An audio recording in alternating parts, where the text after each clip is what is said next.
Bonsoir, bonsoir à tous. Nous sommes à Versailles, Versailles qui nous accueille pour ce nouveau numéro des Racines et des Ailes. Une émission qui va nous emmener de la cour du roi Louis XIV jusqu'à la Ve République. Nous verrons en effet comment le général de Gaulle, puis Georges Pompidou, Valéry Giscard d'Estaing, François Mitterrand ont fait de Versailles et du Grand Trianon une véritable vitrine au service de la magnificence de la France. Alors pour commencer cette émission, j'ai choisi ce balcon.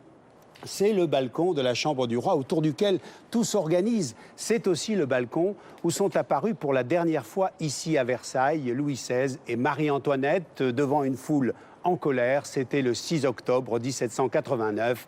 On connaît la suite. Ce balcon, il nous offre aussi une magnifique perspective sur une enfilade de 3 cours qu'il faut emprunter pour arriver jusqu'au château. Tout d'abord, la cour des ministres, puis la cour royale avec ses grilles dorées, et puis cette cour, la cour de marbre, que l'on ne pouvait emprunter qu'après le lever du roi.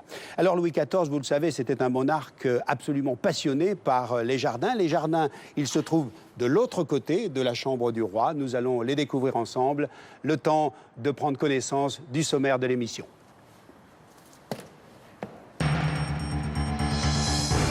Fils et petit-fils de jardinier du roi, le nôtre est l'auteur de créations grandioses qui font toujours la gloire de Versailles. Sa marque est ici partout présente, à travers son goût pour la géométrie, l'hydraulique et les grandes perspectives. En même temps que les jardins de Versailles, le nôtre imagine les Champs-Élysées pour les plaisirs du roi, avec lequel il entretient un lien privilégié.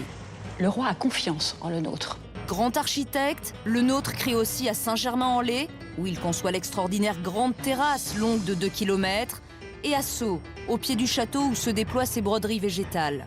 C'est vraiment chouette. On a vraiment bien travaillé. À Versailles, 16 bosquets subsistent encore dans les jardins, dont 9 sont dus à le nôtre. La plupart sont encore mis en eau de façon traditionnelle, avec les mêmes outils que sous l'Ancien Régime.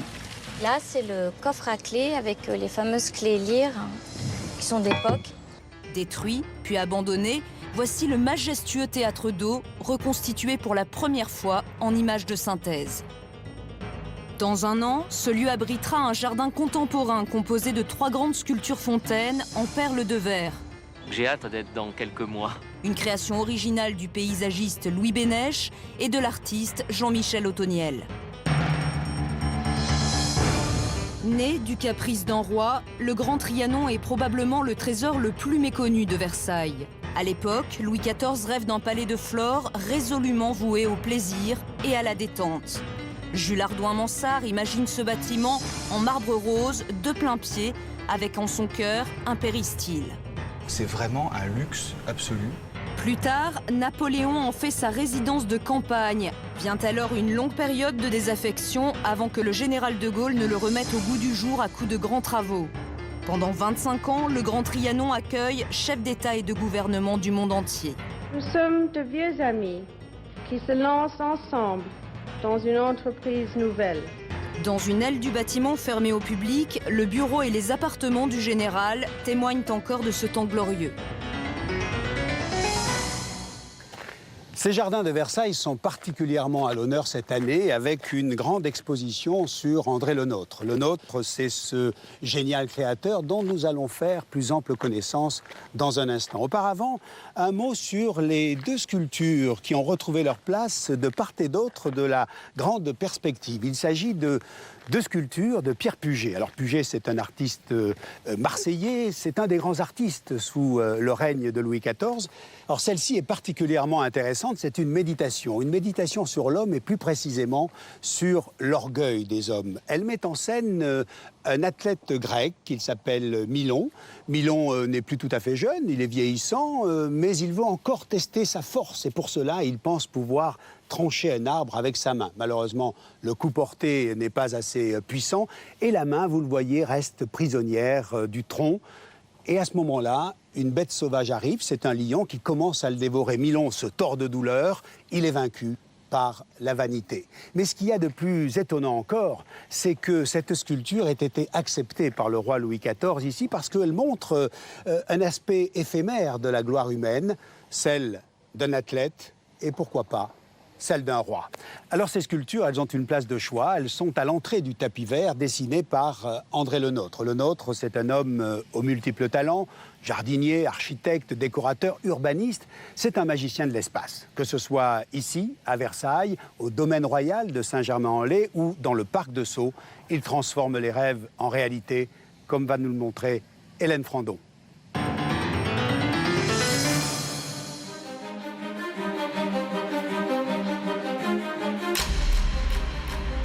Versailles, ou l'apogée des jardins à la française. Jamais jardin royal n'a atteint une telle dimension, une telle magnificence, une telle maîtrise.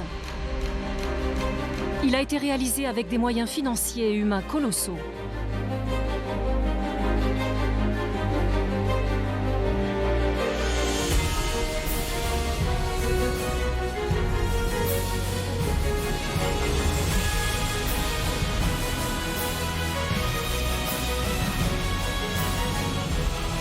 Ce jardin de plus de 90 hectares est l'œuvre la plus monumentale d'André Le Nôtre. Un créateur passionné par les sciences, la technique et l'art.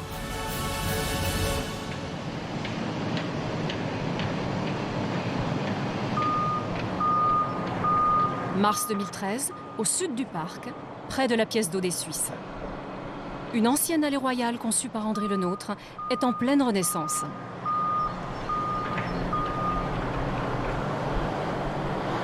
Encore c'est bon. Plus de 300 ans après sa création, l'allée des Mortemets, longtemps abandonnée, est entièrement restaurée, avec son quadruple alignement d'arbres. Ce jour-là, les premiers arbres sont mis en terre. Ils sont encore jeunes. Oui, ils viennent juste d'arriver, là, du nord de l'Europe. Donc c'est des chênes, ils ont quoi? Entre 5 et 6 ans. Donc il faut imaginer que dans quelques décennies, ça sera quelque chose d'absolument monumental. Vous avez une allée qui est à la largeur d'une grande avenue parisienne. Donc je pense que ça va être absolument superbe. Pierre-André Lablaude veille à la renaissance de cette allée imposante, parfaitement rectiligne, comme toutes les allées tracées par André Le Nôtre.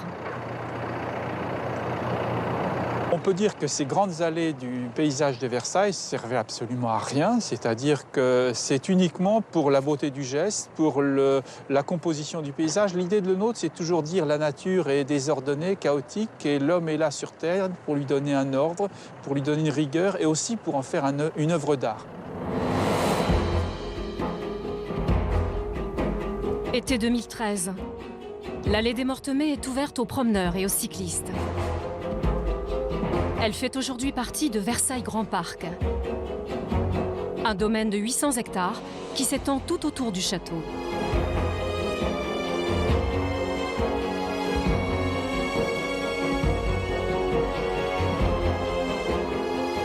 Dans ces jardins, dès l'origine, André Le Nôtre a voulu maîtriser la nature. D'abord la symétrie, l'ordre, la rigueur. Puis au détour de chaque allée, il crée la surprise. Ici, une découverte du Grand Canal à perte de vue.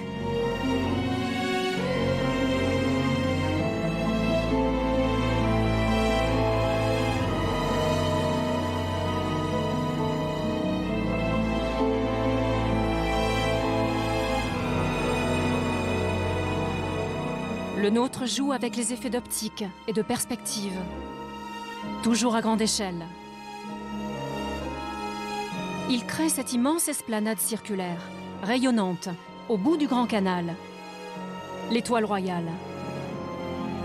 Une esplanade en étoile de même forme et presque de même diamètre que l'actuelle place de l'Étoile, à Paris.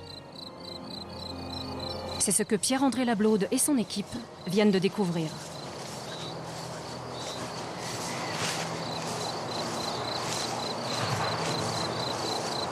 Un plan en étoile dont il faut trouver le centre exact. On n'y est pas encore. Voilà, on y est presque. Là, on y est. Faites attention, là. Il ne faut pas marcher là. C'est la flamme du soldat inconnu. Donc ici, nous sommes Si on assimile par rapport à l'étoile de Paris, l'ancienne étoile de Chaillot créée par le nôtre, ici nous sommes sous l'Arc de Triomphe, avec devant nous les Champs-Élysées. Champs-Élysées qui correspondent à la largeur du canal, donc 70 mètres de largeur, on est sur la même largeur que les Champs-Élysées, et tout à fait au fond, la façade du château, l'ancien château des Tuileries, donc celui qui a brûlé en 1870. Donc on a vraiment une composition qui est exactement la même que celle de Paris, simplement avec un site qui est un site différent. Étonnante découverte. Les deux places en étoile, très similaires, font face à deux perspectives quasiment identiques et de même longueur.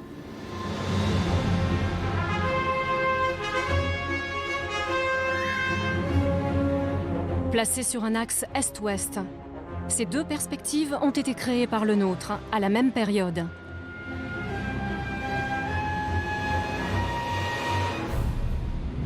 Elles sont composées exactement de la même façon. Les deux chantiers semblent avoir été menés en parallèle. Le nôtre, aménageur d'espace, se révèle même visionnaire. À Paris, dans l'axe des Tuileries, il crée donc une grande allée à travers forêt et campagne pour les plaisirs du roi.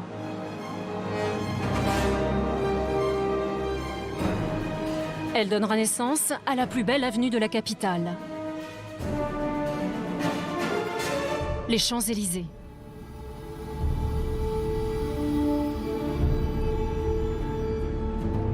Quant à la place de l'Étoile, elle n'était qu'un carrefour de chasse à l'origine. Ces allées vont se multiplier au XIXe siècle et devenir 12 grandes voies parisiennes qui commémorent les victoires napoléoniennes.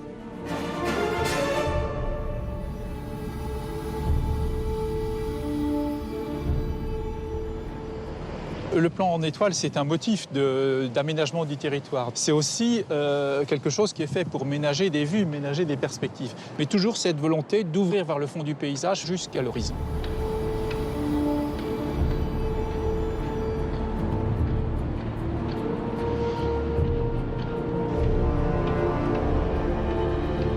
Retour à Versailles, où le nôtre a conçu 3 grandes avenues en pas de doigts.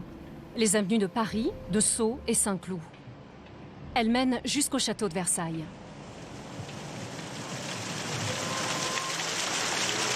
Ici, château et jardin ont été conçus en parallèle. Côté jardin, partout, de multiples jeux d'eau. De véritables œuvres d'art.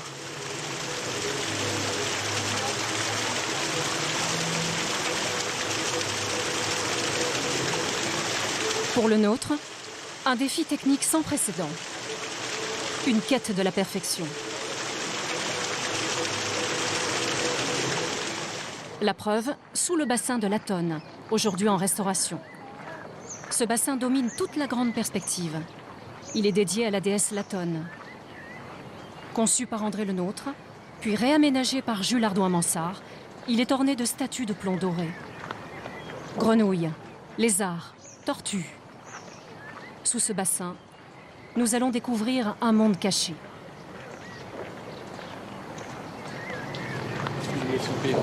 Le monde des fontainiers, préservé depuis plus de 300 ans.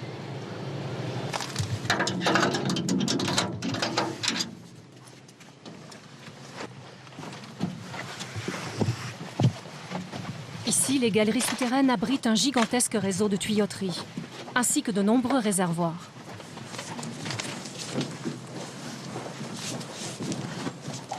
Donc là, on arrive au premier réservoir sous terre,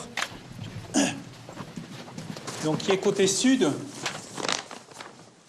qui est un des réservoirs eau qui alimente tout le bassin de la Tonne et auquel on accède par cette échelle.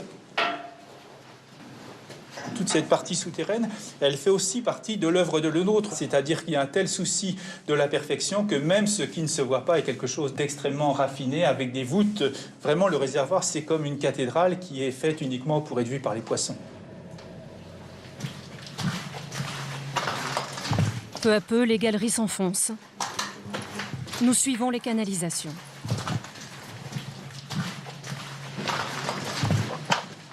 Alors ici, vous avez une galerie moderne qu'on a fait il y a une dizaine d'années donc pour passer les nouveaux réseaux. Et ensuite, on rentre dans la galerie ancienne en se baissant. Et ici, là, vous voyez, on a des fuites d'eau un petit peu partout. C'est-à-dire qu'on approche de la partie du bassin où on a ces défauts d'étanchéité. Voilà, là, on est arrivé sous la Bête. La Bête, c'est le surnom donné à l'incroyable tuyauterie de la Tonne. 3 couronnes qui alimentent en eau les sculptures du bassin, juste au-dessus. Voilà l'animal. Hein. Donc on est ici au cœur de la pyramide, un des endroits les plus secrets du parc de Versailles et aussi les plus émouvants parce qu'on est vraiment devant tout le dispositif hydraulique, le dispositif de fontainerie du XVIIe siècle qui n'a pratiquement pas bougé depuis l'origine.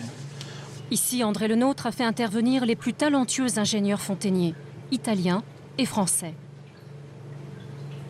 Vous avez ces soudures anciennes, donc qui sont ce qu'on appelle des soudures à la louche, avec ce très très beau travail en chevron. Et puis si on cherche bien, on retrouve sur certains plombs les marques à la fleur de lys. On en a une ici. Hein. Chaque plomb, c'était des plombs qui étaient réservés pour le roi, donc étaient marqués à la fleur de lys. Ces pièces de plomb valaient une fortune à l'époque, et bien évidemment, elles étaient marquées pour pas qu'on puisse les voler dans les dépôts ou les piquer, les démonter, etc. C'est pour le roi, donc il faut que ce soit absolument parfait, avec les plus beaux matériaux, avec les plus belles mises en œuvre et des formes qui soient toujours parfaites, même si elles ne se voient pas.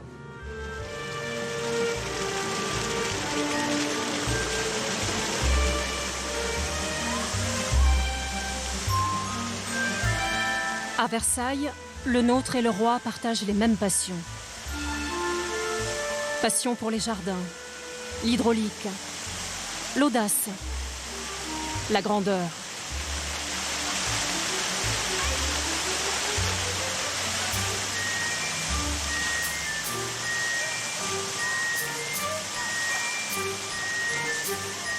Passion commune, partagée jusque dans le château, et en particulier dans la Galerie des Glaces.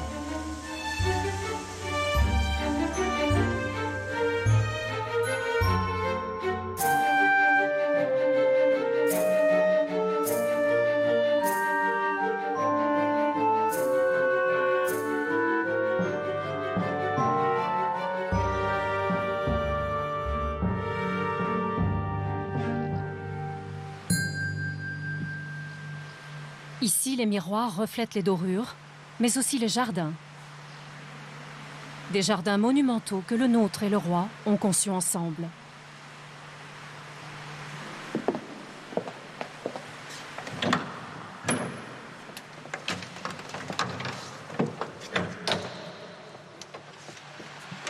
Louis XIV est d'ailleurs fier de faire admirer sa grande perspective depuis la fenêtre centrale de la galerie. C'est un des points fondamentaux de Versailles. On a à la fois un château qui est une œuvre extraordinaire, mais on a surtout ces jardins. Il ne faut pas oublier que Versailles a été créé aussi pour impressionner le monde. Et quoi de plus impressionnant que cette perspective sur 13 km? L'harmonie entre le jardin et le château est telle, si vous voulez, que on peut presque parler d'un double appartement. On a Louis XIV qui reçoit dans le château, vous avez ici ce qu'on appelait la grande galerie, la galerie des glaces. Eh bien, Le Nôtre va lui offrir dans les jardins la galerie des antiques qui va être une réplique. Le roi a sa salle du conseil. Eh bien, on a dans les jardins le bosquet du conseil. On a ici des salons pour recevoir, que ce soit pour le bal, eh bien on a la salle de bal. On a à chaque fois des choses qui se répliquent. Le Nôtre est totalement dans ces deux mondes. À l'extérieur, on le sait, c'est le jardinier, c'est le dessinateur des jardins. À l'intérieur, c'est moins connu, c'est le contrôleur général des bâtiments, c'est le conseiller du roi, c'est l'ami intime.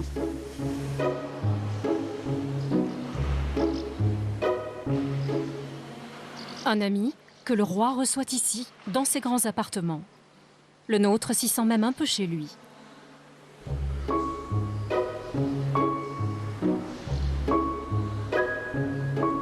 Vraiment, la complicité entre Le Nôtre et Louis XIV est très forte. Le Nôtre a l'âge d'être le père de Louis XIV. Il a 25 ans de plus, donc ça n'est pas rien. Le petit Louis n'a que 5 ans lorsqu'il devient roi. Le Nôtre fait déjà partie des proches de la famille royale. Avec le temps, Ils vont apprendre à se connaître et à s'apprécier.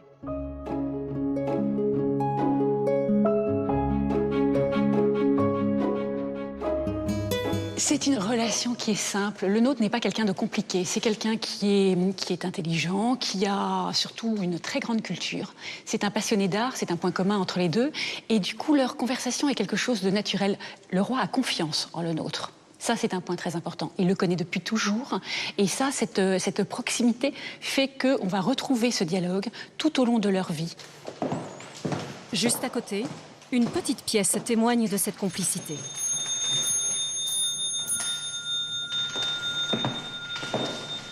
Ici, c'était le Saint des Saints, en fait. Oui, il faut imaginer cette pièce qui est aujourd'hui le Salon des Jeux. Et c'était le cabinet de curiosité, qu'on appelait aussi le cabinet des médailles. C'était un endroit, une salle octogonale, qu'il faut imaginer absolument couverte de pierreries, de médailles, de vases, de bronze, dans lequel le nôtre était reçu de manière privilégiée, ça n'était pas ouvert à tout le monde. Et on le croise là, et tout le monde confirme que c'était un grand connaisseur en matière d'antique. C'est un connaisseur à un point tel qu'il va collectionner toute sa vie et surtout, il va faire quelque chose d'absolument incroyable. Il va donner au roi une grande partie de sa collection, une collection extraordinaire qui comporte des poussins, elle comporte des lorrains, elle comporte Bruegel. Et ces collections sont arrivées jusqu'à nous et sont encore dans les grands musées comme le Louvre ou d'autres musées en province, en France. Au total, André Le Nôtre a travaillé près de 30 ans à Versailles, au service du roi.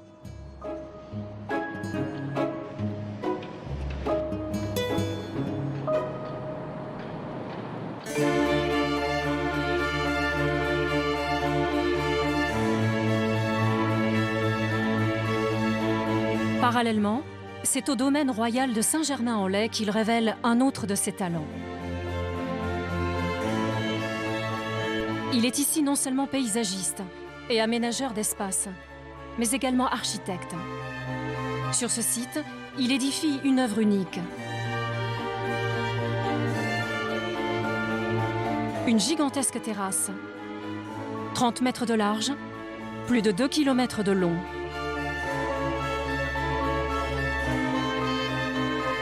Jusqu'au rond royal.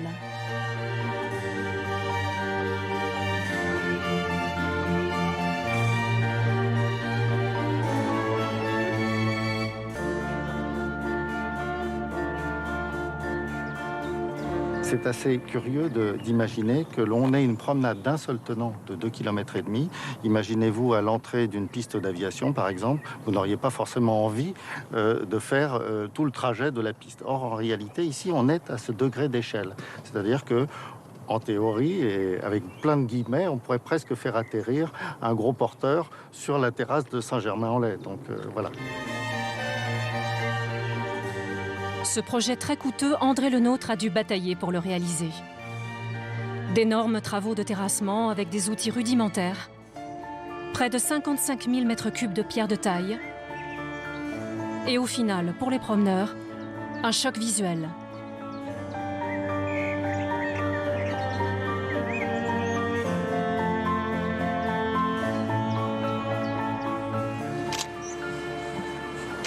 Ce qui retient l'attention de Régis Martin, c'est la balustrade. À l'origine, elle n'existait pas. Voici donc la terrasse telle qu'André Le Nôtre et Louis XIV l'ont connue. Avec sa vue panoramique sur la vallée de la Seine.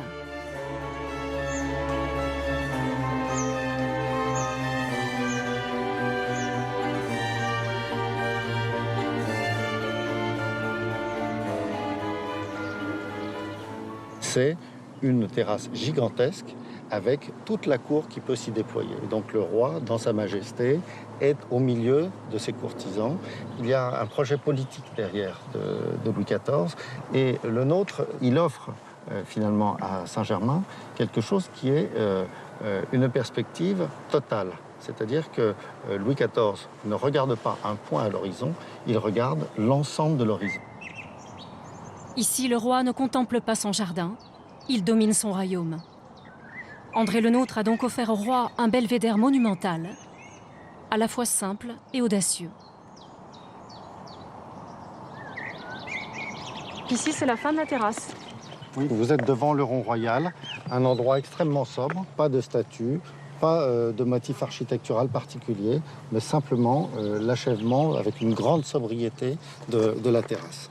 Et lorsque l'on se retourne, on voit exactement la même chose tout au long de ces 2,5 km, avec une vedette principale qui est le paysage que l'on a en permanence sous les yeux. On comprend qu'on ait déployé autant de moyens, même si c'était un effort considérable et colossal, parce que la pérennité de ce paysage, elle est toujours là, 3 siècles après. C'est quelque chose de tout à fait remarquable. Un panorama spectaculaire qui offre aujourd'hui un point de vue unique sur les tours de la Défense.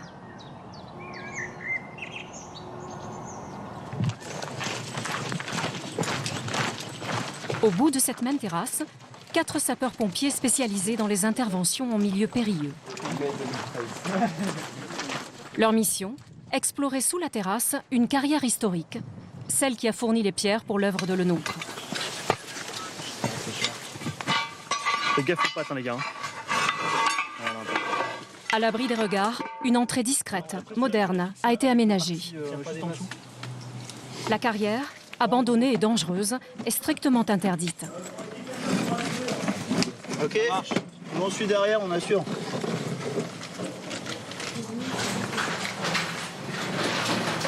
Plongé dans l'obscurité et premier coup d'œil à la lueur des torches. Les galeries du XVIIe siècle apparaissent tapissées de graffitis récents. Sur les galeries comme ça, il y a pas mal de personnes qui viennent la nuit, qui font des petites fêtes, etc. Donc on essaie de garder ces entrées un petit peu, pas dire secrètes, mais on essaie de pas trop les bruiter. Parce que le jour où on aura quelqu'un qui met le feu là, pour les récupérer, ça va être compliqué. Vous avez vu le cheminement qu'on a fait là? C'est un peu compliqué, ouais. Voici la face cachée de l'œuvre de Lenôtre. Un monde calcaire, creusé par les hommes il y a plus de 300 ans. Pour André Lenôtre, cette carrière est idéale. Elle se trouve juste sous la terrasse. Et ici, les hommes n'ont pas ménagé leur peine. Ici, sur cette partie-là, on voit qu'il y a un angle droit, et après un deuxième angle droit. Un petit peu plus bas aussi, on voit carrément des traces comme des griffures dans la roche. La marque de leur travail. Ils devaient travailler dans des conditions vraiment hyper difficiles, et tout se faisait à la main. Donc il n'y avait aucune mécanique à l'époque, aucun matériel particulier, donc tout se faisait à la main, donc ça devait être extrêmement pénible. Tout au long du parcours, se dressent des piliers parfaitement maçonnés, qui soutiennent le plafond des galeries. Témoignages eux aussi du labeur passé. Il faut préserver des galeries et des parties souterraines comme ça. Les faire visiter, je pense que c'est pas possible parce qu'on est vraiment dans une atmosphère très particulière qui peut être dangereuse aussi. Mais ouais, c'est super intéressant. C'est une page de l'histoire de France. Ouais. C'est émouvant. Ouais.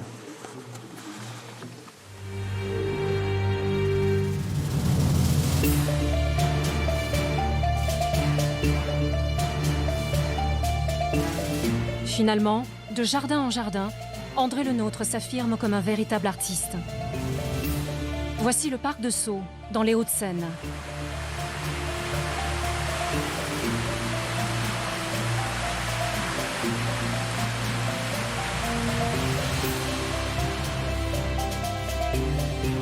Dans ce domaine, conçu pour Jean-Baptiste Colbert, grand ministre de Louis XIV, André Lenôtre a déployé tout son talent de créateur.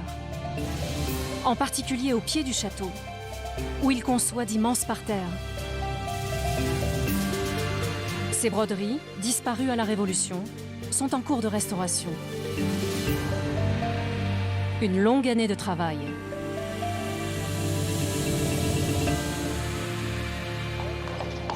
Hiver 2013. Ce matin-là, le cheval du parc de Sceaux apporte les premiers buis.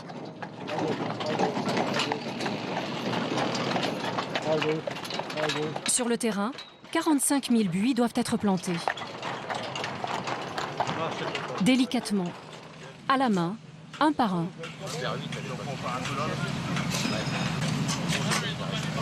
Des courbes, des lignes, des arabesques apparaissent. Un dessin raffiné inspiré des tracés originaux d'André Le Nôtre. C'est Pierre-André Lablaude qui supervise ce chantier. Le Nôtre était le dessinateur des parterres pour les jardins du roi. Donc le mot parterre, il est dans le titre même de Le Nôtre au début. Ces parterres, c'était la crème du savoir du jardinier.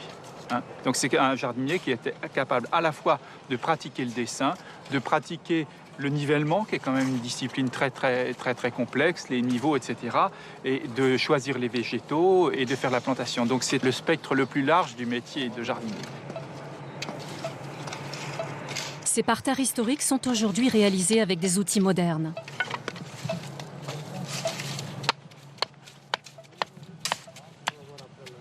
Entre les mains de Michael, par exemple, une station de géomètre. Il y a des dossiers qui sont dedans, enregistrés avec l'ordinateur. Et ensuite, il n'y a plus qu'à sélectionner le point et il n'y a plus qu'à suivre ce que nous dit la machine, d'aller 3 mètres à l'avant, 2 mètres à gauche. Donc là, on est loin de la méthode traditionnelle. Oui, avant, on mettait des cordeaux, il fallait que ça soit en carré, qu'on sache que le cordeau, ça fait 30 cm avec les mètres. Donc là, oui, c'est nettement plus facile. C'est beaucoup plus précis en plus parce que c'est au millimètre près. Plus loin, des kilomètres de voliges en métal sont implantés. Elles délimitent les futures volutes de gazon. Des matériaux et des techniques modernes donc, pour mieux révéler l'art des jardiniers et celui d'André Le Nôtre.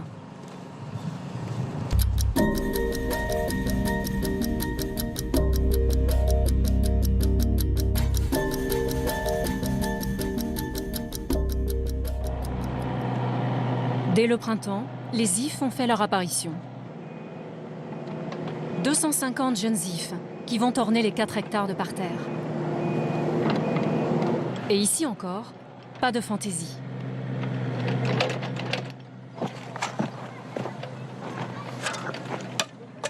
Quand on aligne tout, ça structure vraiment comme un style jardin à la française, quoi. Ces grandes perspectives qu'on voit vraiment au bout, un rideau quoi, complet. Donc, après avec ces cônes, normalement quand on se met devant le premier cône, on voit pas tous les autres, quoi. Et dans quelques années, ces petits ifs seront comme les grands derrière? Ouais, encore quelques années, oui. Combien de temps? Voilà. Ceux-là, ils sont déjà très vieux, peut-être encore une dizaine d'années, même voire plus. Les jeunes ifs seront bientôt taillés en taupière.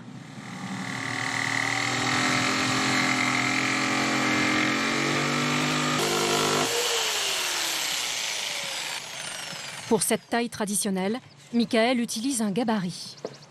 Un outil récent, devenu indispensable. Au XVIIe siècle, le jardinier il taillait un petit peu, je dirais spontanément, suivant sa fantaisie, avec une certaine méthode. Et donc là, c'est vraiment des techniques qu'on a, je dirais pas des techniques, c'est des astuces qu'on a mises au point. Et ça permet justement de traiter de façon méthodique et plus rapide ces centaines d'éléments décoratifs qui sont très importants pour la cohérence du jardin. La taille en taupière, un art surprenant. Pierre-André Lablaude l'a analysé avec soin sur ordinateur. Moi, je pense que sur celui-là, même si on l'a un petit peu corrigé, il faut quand même qu'on l'assouplisse un petit peu.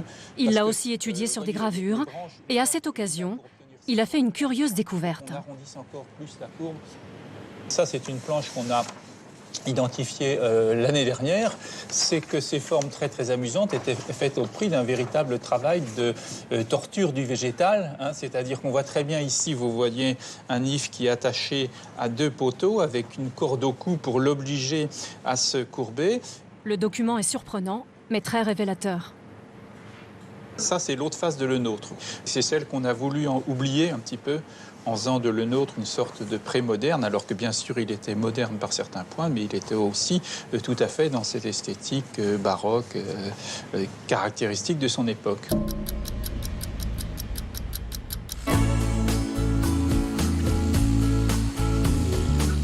Juin 2013, les broderies inspirées des créations d'André Le Nôtre commencent à prendre forme.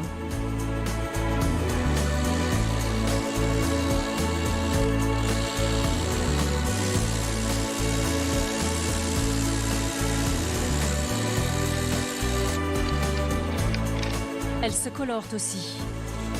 De sable beige d'abord.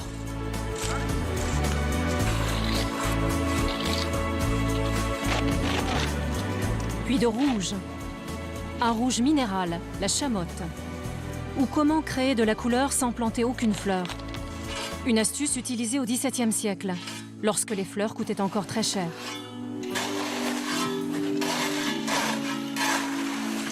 Cette chamotte, en fait, c'est des restes de briques qui ont été fabriqués dans une briqueterie du nord de la France.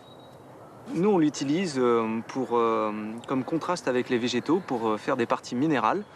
Vous voyez, le vert et l'orange donnent une très belle couleur, un très beau mélange de couleurs. On ne voit pas que du vert, en fait. Ça fait vraiment ressortir la plante. Dans quelques semaines, les parterres seront inaugurés. La fin d'un véritable défi pour tous les jardiniers.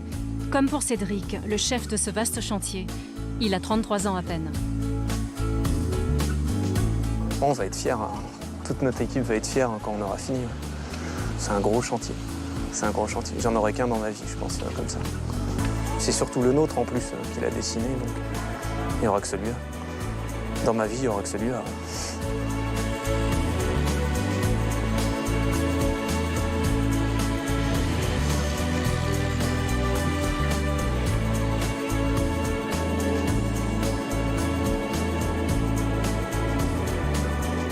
Enfin, 2 mois plus tard, en septembre, les broderies s'achèvent.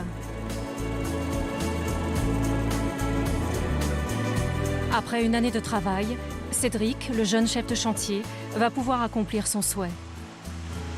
Contempler les parterres depuis le sommet du château. Il ne les a jamais observés de si haut.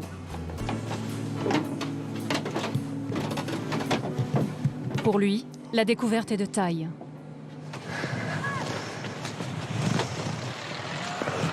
Ouf. Alors ? Waouh. C'est vraiment chouette. Ouais, on a vraiment bien travaillé. Puis un grand parterre comme ça, je vais regarder une autre fois. Parce qu'en fait, sur le plan, on s'apercevait pas que c'était aussi énorme. C'est pas une échelle humaine, c'est vraiment énorme. Et si André le nôtre revenait ? Oh, il peut être que fier de ce qu'on a fait, quand même. Oh, on a été plus rapide que lui, en plus. On n'avait pas les mêmes outils, mais on a fait même plus précis que lui. Les couleurs sont magnifiques, il y a un bel effet 3D. Vraiment, on a bien travaillé. On peut être fiers de nous. On pourra le dire à nos enfants. C'est nous qui l'avons fait. Des broderies qui se déploient vers l'horizon. Tout en volume, contraste, mouvement, symétrie et harmonie. C'est une œuvre d'artiste qui revoit le jour. Un grand artiste des jardins.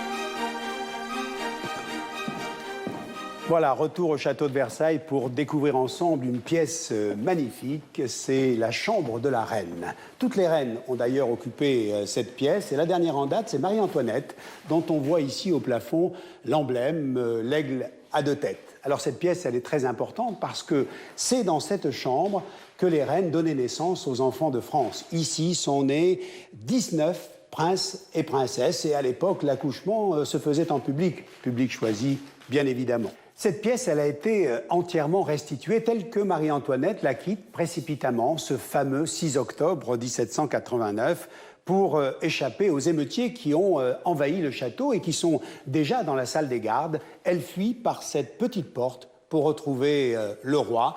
Derrière cette porte se trouvent les appartements privés de Marie-Antoinette. Nous allons les découvrir ensemble.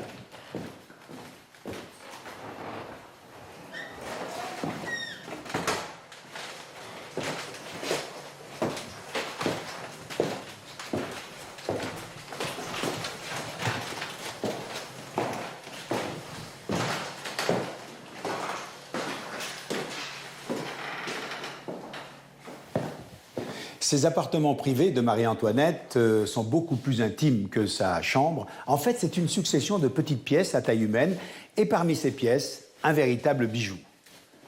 Ce bijou, c'est le cabinet doré, appelé ainsi parce que, vous le voyez, il y a une profusion d'or sur les boiseries. Des boiseries qui nous offrent des décors antiques. Il ne faut pas oublier qu'à cette époque-là, on découvre Pompéi et Herculanum. Alors Marie-Antoinette adorait cette pièce. Elle aimait s'y retrouver avec ses enfants, ses amis, jouer de la harpe. On dit que c'était une bonne musicienne. On est là véritablement dans l'intimité de la reine, avec ses propres objets, avec ses meubles qui lui ont appartenu.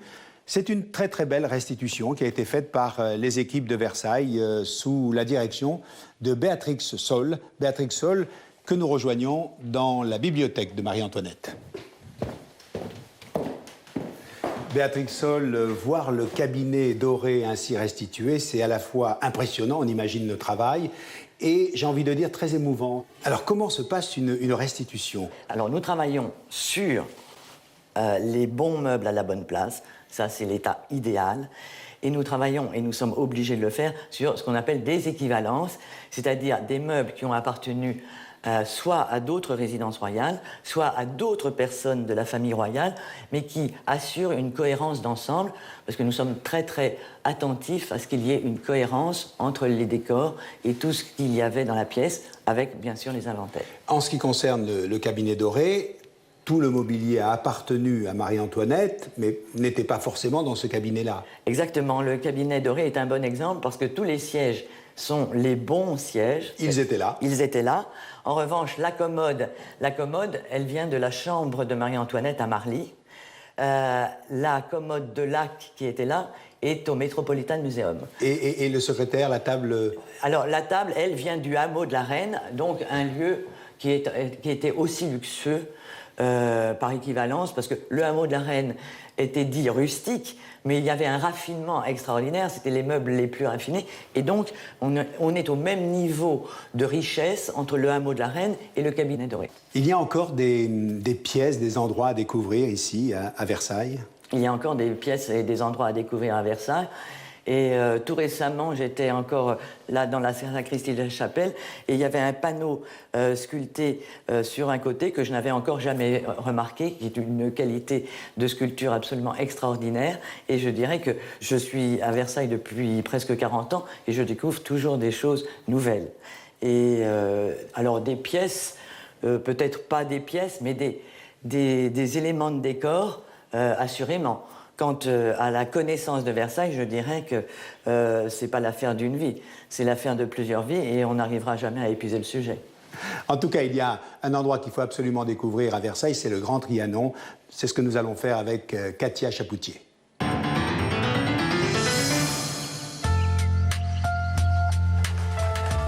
En retrait, aux confins du parc de Versailles, se trouve un palais méconnu. C'est le Grand Trianon.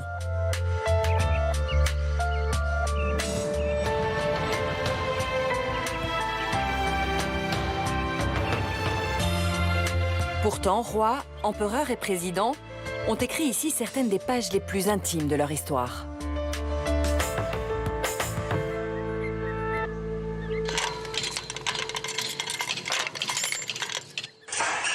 C'est un palais qui est très original en fait, parce que d'abord c'est un palais de plain-pied qui donc n'a pas d'étage et parce qu'il est vraiment conçu comme le palais des fleurs, le palais des jardins. Donc un rapport au jardin qui est complètement moderne par rapport à l'époque.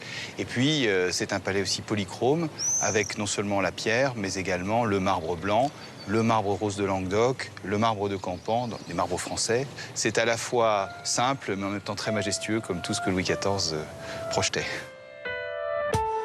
Louis XIV. Après plus de 25 ans de règne, le roi est fatigué de la cour. Il veut pouvoir s'échapper le temps d'une journée. Le Trianon de porcelaine, qu'il a fait bâtir juste 15 ans plus tôt, ne lui plaît plus. Il ordonne alors à Jules Hardouin-Mansart de le raser et de lui construire au plus vite un autre refuge. En 2 ans, le Grand Trianon sort donc de terre.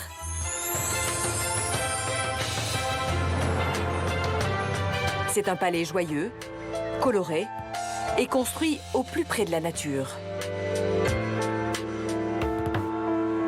Car ici, Louis XIV souhaite profiter de ces jardins somptueux. Alors il imagine ce péristyle. Du jamais vu dans l'architecture du Roi Soleil. Alors ça, c'est vraiment le trait le plus original de Trianon, et on peut dire que c'est l'œuvre de Louis XIV architecte. C'est vraiment un objet incroyable, à la fois dedans et dehors, et qui permet d'avoir cette transparence sur les jardins.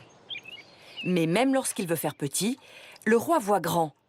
Il fait donc dresser ses 22 colonnes, monolithiques.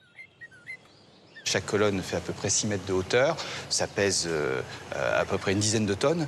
Donc il faut imaginer que le transport de ces objets est quelque chose d'absolument fabuleux. On est obligé de prévoir des routes, d'avoir des charrois spéciaux, et ça coûte en fait beaucoup d'argent. Et donc c'est vraiment un luxe absolu qui dit la prospérité du royaume, et puis qui renvoie en même temps à l'image en fait de l'empereur romain. Et à Trianon, le roi ne laisse rien, vraiment rien au hasard. Louis XIV avait un œil très juste. Hein. Le roi était très attentif aux moindres détails. Et un jour, lors d'une visite de chantier, il s'aperçoit que, de loin, il avait l'impression qu'une des fenêtres, ici, était plus étroite que les autres. Donc, il le dit, il s'en ouvre en fait à qui? À Louvois, qui était surintendant des bâtiments et également ministre de la guerre. Louvois, vexé, ne veut rien entendre. Louis XIV fait alors appel à l'homme en qui il a le plus confiance, André Le Nôtre. Alors sur l'injonction du roi, Le Nôtre prend la mesure en fait de la largeur des fenêtres, donc il prend plusieurs fenêtres, et il revient vers le roi. Et il dit, Majesté, vous avez raison, il y a effectivement une fenêtre qui est plus étroite de quelques pouces. Et à ce moment-là, Louis XIV tourne le dos à Louvois. Louvois est absolument catastrophé, se dit qu'il est disgracié, que c'est la fin, entre guillemets, de son règne de ministre. Et il lui reste une seule solution, soi-disant, c'est de déclarer la guerre, c'est-à-dire de se rendre indispensable en tant que ministre de la guerre, puisqu'il a été pris en défaut en tant que surintendant des bâtiments. Un luxe de détails, une profusion de moyens, pour ce qui au départ ne devait être qu'un pavillon de jour où le roi venait passer quelques heures.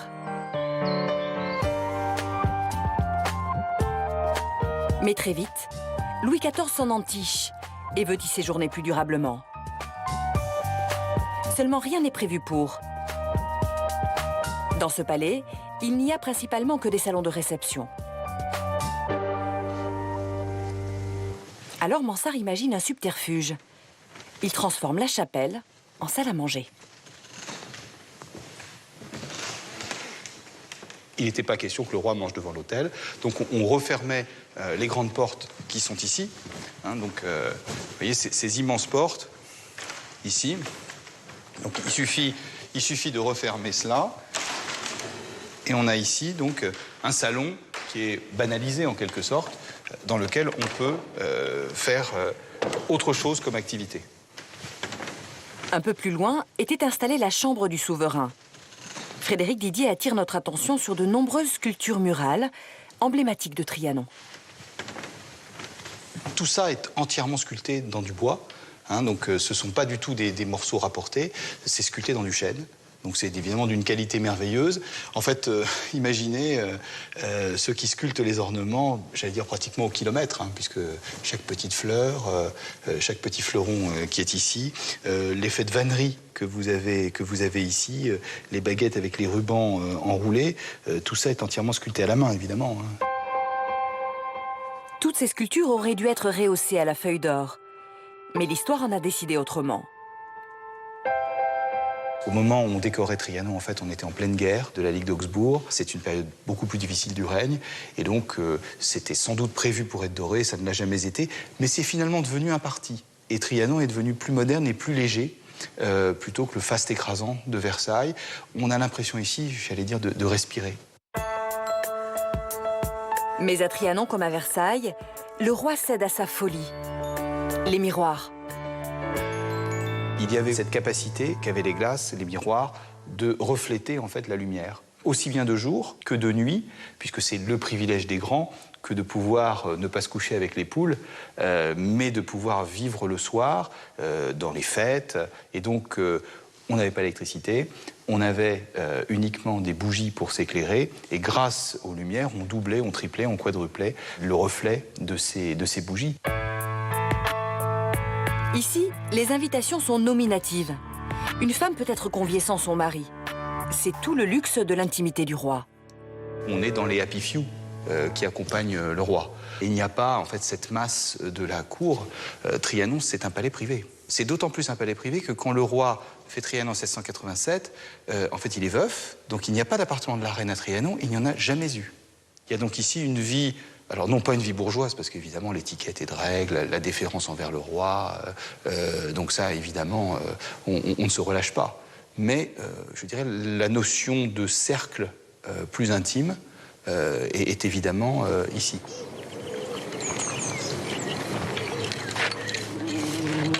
À l'extérieur, sous la houlette de Alain Baraton, les jardiniers de Trianon s'activent.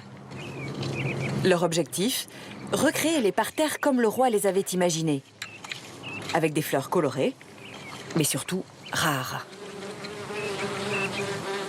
Quand on venait à Trianon du temps des rois, on arrivait ici, on découvrait, imaginez le luxe des orangers plantés en pleine terre.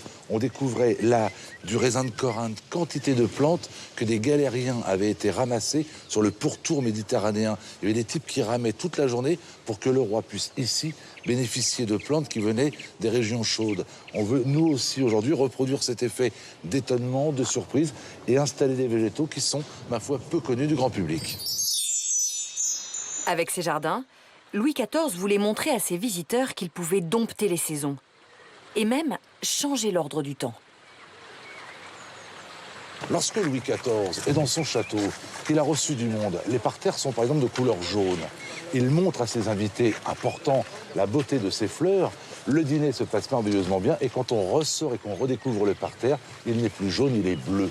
Ce qui veut dire que le roi a la puissance incroyable, ce n'est même plus un roi, c'est un dieu d'un claquement de doigts de faire changer la couleur de ses parterres.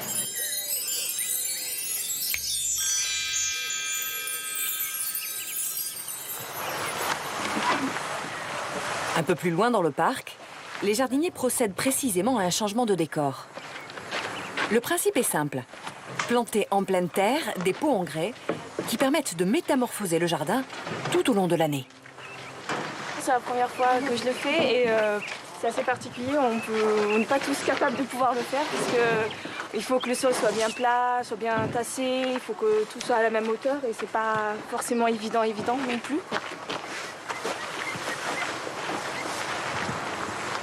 C'est pas tous les jours on a la chance de pouvoir faire un jardin en pot comme ça régulièrement, donc c'est très enrichissant et ça permet de aussi renouveler avec les anciennes techniques et tout ce qu'on ne fait plus maintenant en fait, donc c'est très agréable.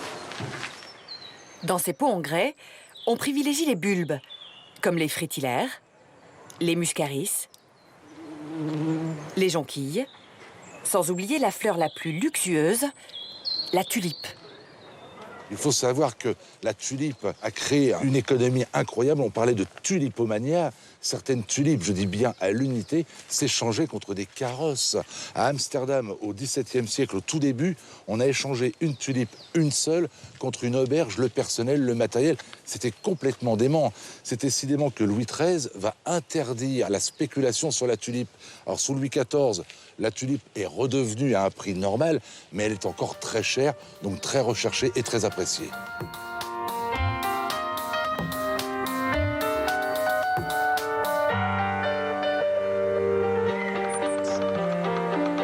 Amoureux de ses jardins, Louis XIV séjourne le plus souvent possible à Trianon vers la fin de sa vie.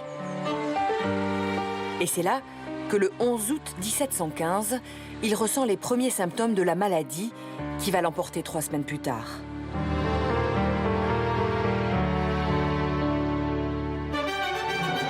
Autre roi, autre époque. Louis XV, lui, ne voit dans le Trianon qu'un lieu de chasse. Il offre donc le palais à sa femme Marie Lesinska afin de l'éloigner de la cour. 8 ans plus tard, Madame de Pompadour lui conseille de le reprendre. Le roi est un homme mélancolique et sa favorite voit dans ce petit pavillon l'occasion de le divertir.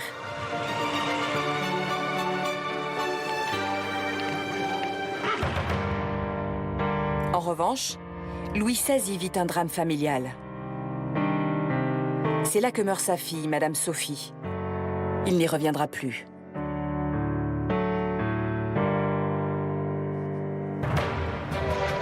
À la Révolution, le palais voit tous ses meubles dispersés. Il sombre pratiquement dans l'oubli. Mais c'est compter sans Napoléon Bonaparte, qui rêve de s'installer à Versailles. Le Grand Trianon devient alors sa maison de printemps.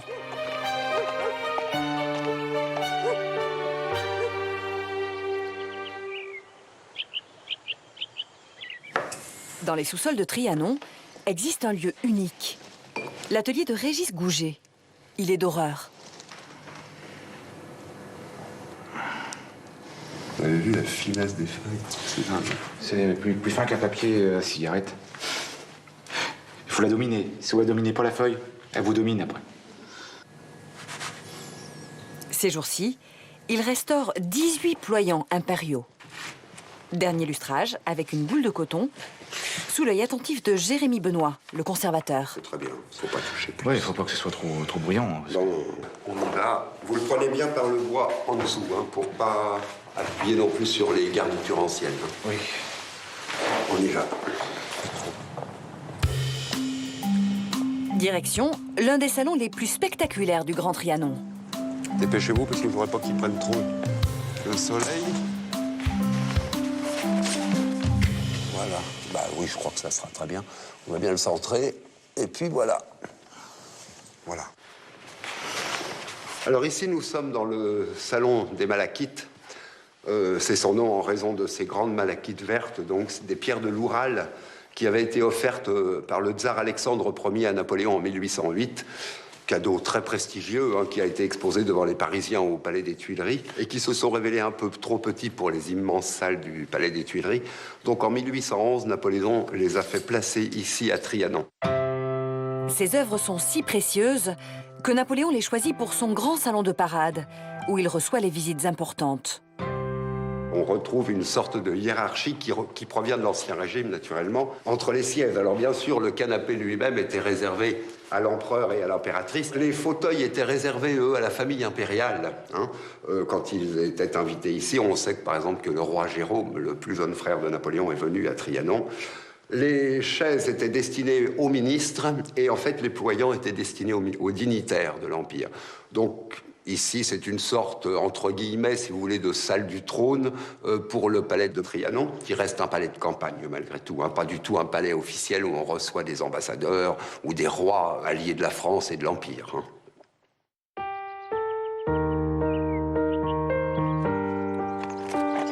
Un palais de campagne où se déroule un épisode douloureux et intime de la vie de l'empereur. En 1810, en l'absence d'héritier, Napoléon décide en effet de divorcer de Joséphine, et ce malgré l'amour qu'il lui porte encore. Il officialise la séparation le 15 décembre.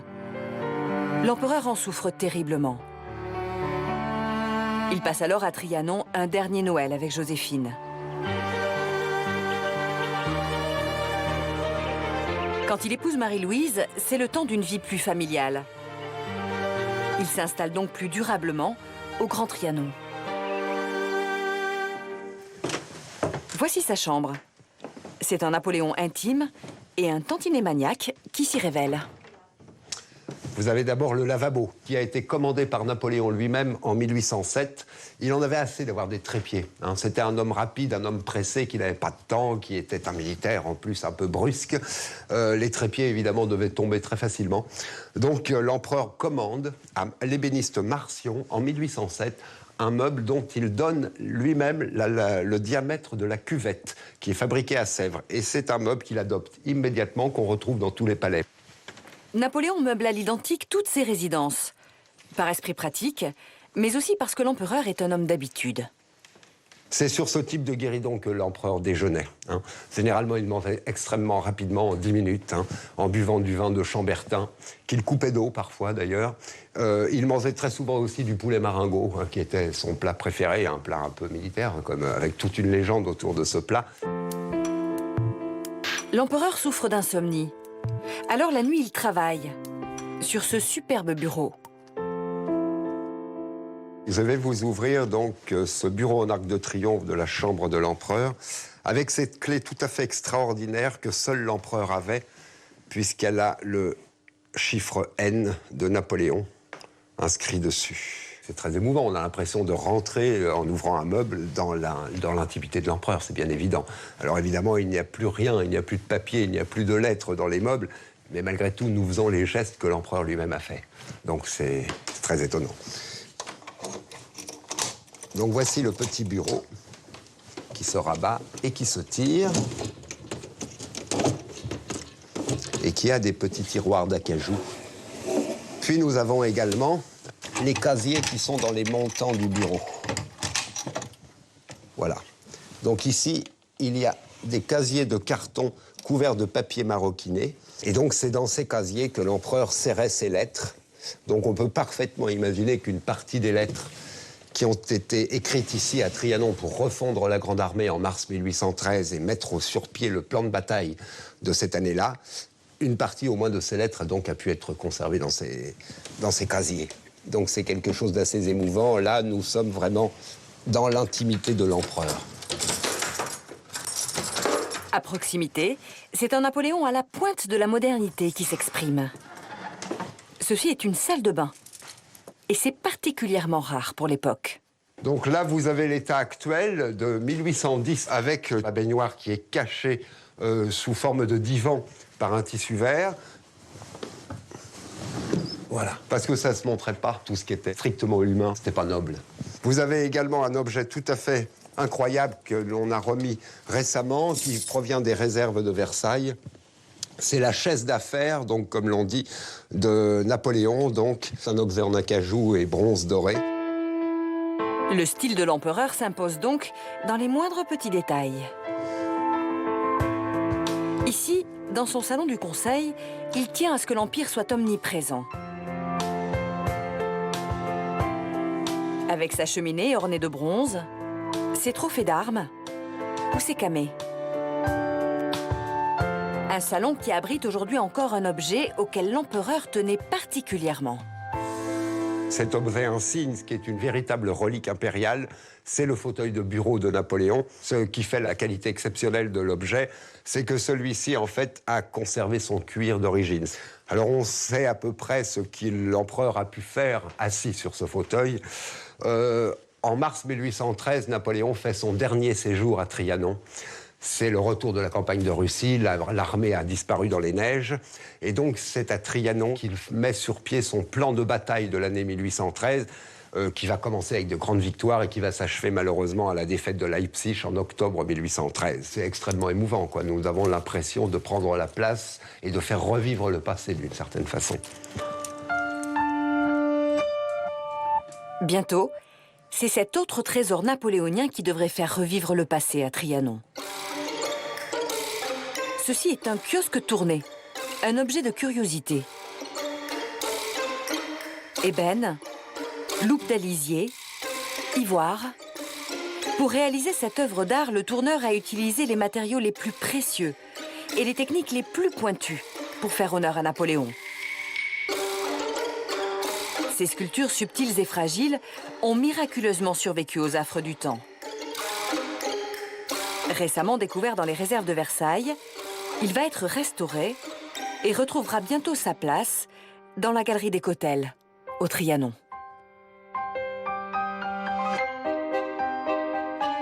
Marqué par l'Empire, à la Restauration, le Trianon est délaissé par Louis XVIII, tout comme Charles X, qui n'y passe qu'une seule journée juste avant d'abdiquer. Vient alors Louis-Philippe. L'homme de la monarchie de Juillet s'y installe avec ses 10 enfants. C'est un roi comme on n'en a pas l'habitude. On l'appelle le roi bourgeois. Il veille à se conduire modestement, évite les dépenses excessives. Ses enfants sont même éduqués au lycée Henri IV à Paris.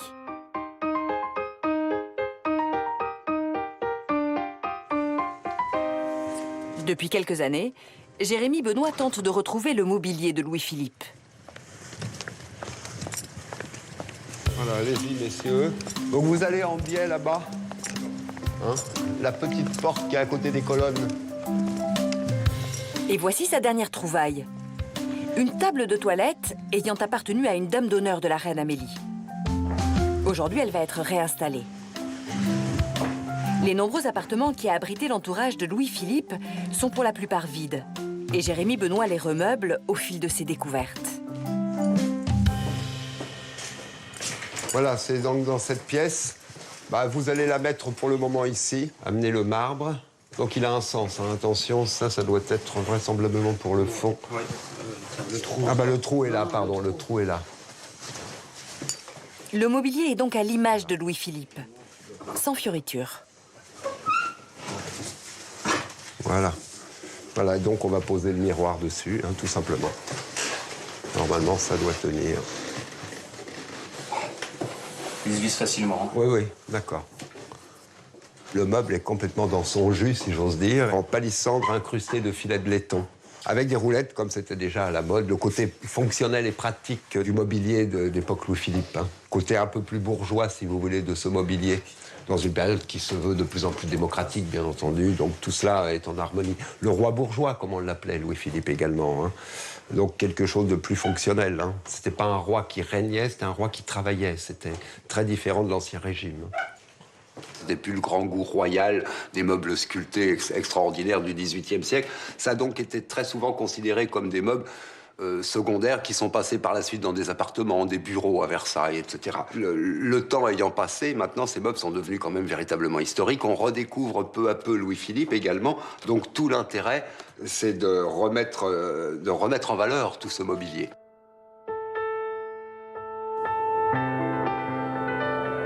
Le roi Modeste se fait finalement balayer par le Second Empire. Et le Trianon s'éteint. 1870. La France capitule devant les Prussiens. Humiliée, elle perd l'Alsace et la Lorraine. Un homme en est tenu responsable. C'est le maréchal Bazaine. Le pays lui en veut terriblement. Impossible donc de le juger à Paris sans risquer les émeutes.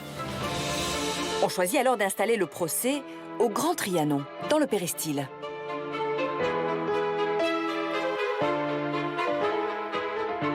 Nous sommes en 1873.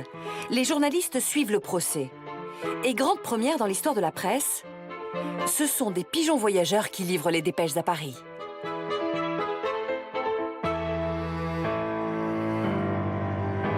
Le maréchal est condamné à mort. Sa peine sera ensuite commuée en prison à vie. Après la Première Guerre mondiale, le Trianon est le théâtre d'un autre événement majeur. Le 4 juin 1920, dans la galerie des Cotels, la France signe la paix avec la Hongrie. Celle-ci est démantelée et amputée des 2/3 de son territoire. C'est le dernier grand événement historique qui prend date à Trianon.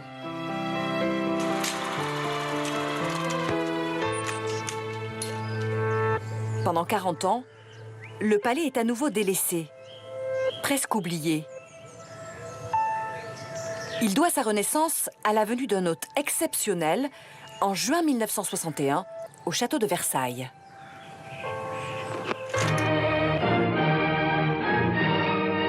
Versailles était le dernier décor et le dernier acte de la visite du président des États-Unis à Paris. Et à travers cette admirable toile de fond, on a pu voir le général de Gaulle et Madame Kennedy ouvrir le cortège qui allait, circonstance dont la rareté fait aussi le prix, dîner dans la galerie des Glaces. Le général de Gaulle et son ministre des Affaires culturelles André Malraux mesurent alors l'incroyable aura de Versailles. Il leur vient une idée, loger les hôtes étrangers au Grand Trianon. Mais pour cela, il faut effectuer des travaux titanesques. 350 ouvriers vont entièrement désosser et restaurer le palais.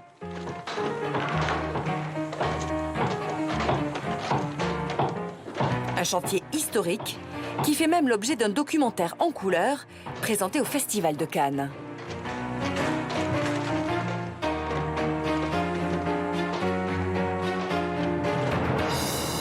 La chambre du roi change de visage et se civilise. Ici comme ailleurs, les câbles couvrent les murs. Les uns alimentent les appliques, les tableaux, les lustres. Les autres, le téléphone, la télévision.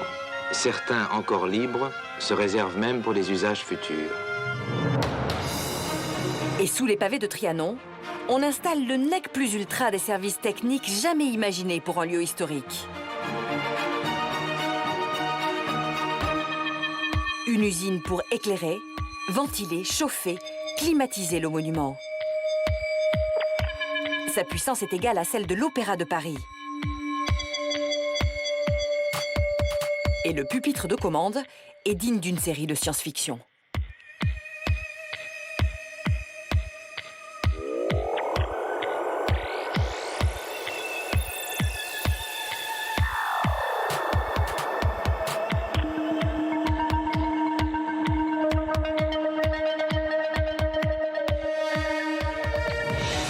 Avril 1966. Entièrement rénové, le Grand Trianon s'offre une inauguration en grande pompe et renoue avec les feux de l'actualité.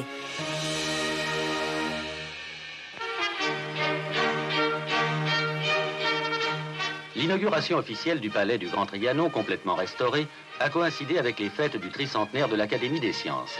Dans le salon des familles, comme dans la galerie des Cotels, le chef de l'État a fait aux savants les honneurs de la maison.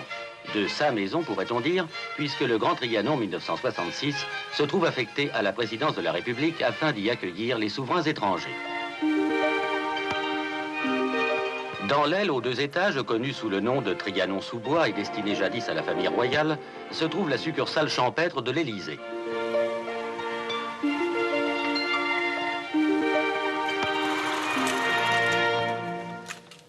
Un lieu aujourd'hui exceptionnellement ouvert à la visite. On est dans ce lieu que personne n'imagine. Très peu de Français savent qu'il y a ici un cabinet de travail du général de Gaulle avec son fauteuil, dans un style empire qui était souhaité par le général. On dit qu'il avait beaucoup apprécié ce tissu vert, mais il n'attachait pas, lui, une importance vraiment grande à la décoration. Pour lui, il y avait 2 choses. Il y avait à la fois la vie publique, où il était en représentation, mais pour sa vie privée à lui, il n'avait pas un goût démesuré pour la décoration, pour les meubles. Il prenait un petit peu ce qu'on lui donnait. Et voici donc à Trianon la face privée du général de Gaulle. La chambre où il dort lors des visites officielles. Quand on rentre ici, je crois qu'on perçoit des ondes, peut-être, les ondes du passé, qui viennent habiter ces lieux et nous raconter l'histoire de ceux qui les ont occupés. Et ici, d'imaginer le général de Gaulle à côté de Madame de Gaulle dans cette pièce, une pièce qui pourrait être celle de Colombey, les 2 églises. Je veux dire par là que c'est une pièce intime, personnelle, sans décor immense, avec ces lits jumeaux qui sont assez drôles. Valéry Giscard d'Estaing disait « ces lits étroits et interminables », parce que bien évidemment, on a rallongé le lit du général de Gaulle comme on l'a fait dans tous les lieux où il est passé pendant ses différents mandats. Et là, cette petite pièce, alors celle-ci, elle est vraiment secrète. Madame de Gaulle pouvait venir se reposer ici, non loin du bureau de son mari. On dit qu'elle n'aimait pas beaucoup Trianon parce qu'elle trouvait que c'était trop luxueux. Peut-être que cette petite pièce était épargnée de ce jugement, car en effet, c'est une pièce tout à fait modeste par laquelle elle pouvait aussi voir ses jardins et passer un moment de répit pendant ces journées très denses de réception d'hôtes étrangers. 1969. C'est au Grand Trianon que Richard Nixon rencontre le général de Gaulle. Ils s'enferment en tête-à-tête une journée dans cette antichambre du pouvoir. Un entretien qui va profondément influencer la politique de Nixon concernant la Chine et le Vietnam. Une partie de la rencontre se déroule ici, dans ce petit salon. La conversation est très longue, elle dure 10 heures. Nixon le raconte dans ses mémoires. Et il rappelle que le général de Gaulle, à un moment, lui dit « Vous savez, de Versailles, Louis XIV regardait l'Europe ». Et encore une fois, on peut comprendre la symbolique que représentait ce lieu pour le général de Gaulle, c'est-à-dire que Versailles était l'incarnation du pouvoir, et il en a fait l'incarnation du pouvoir républicain. Et Nixon gardait un souvenir impressionné de cette rencontre longue avec le général de Gaulle, et je pense que les lieux y sont pour quelque chose. 3 ans plus tard, en 1972, c'est au tour de Georges Pompidou de recevoir la reine d'Angleterre pour quelques jours. L'occasion de resserrer les liens entre les deux pays. Nous sommes de vieux amis qui se lancent ensemble dans une entreprise nouvelle. Je forme le vœu, Monsieur le Président, que notre voyage aide, autant qu'il se peut, à souligner combien est essentielle l'alliance de nos génies nationaux. Le Shah d'Iran est ensuite accueilli par Valéry Giscard d'Estaing, tout comme Jimmy Carter, mais aussi Hussein de Jordanie.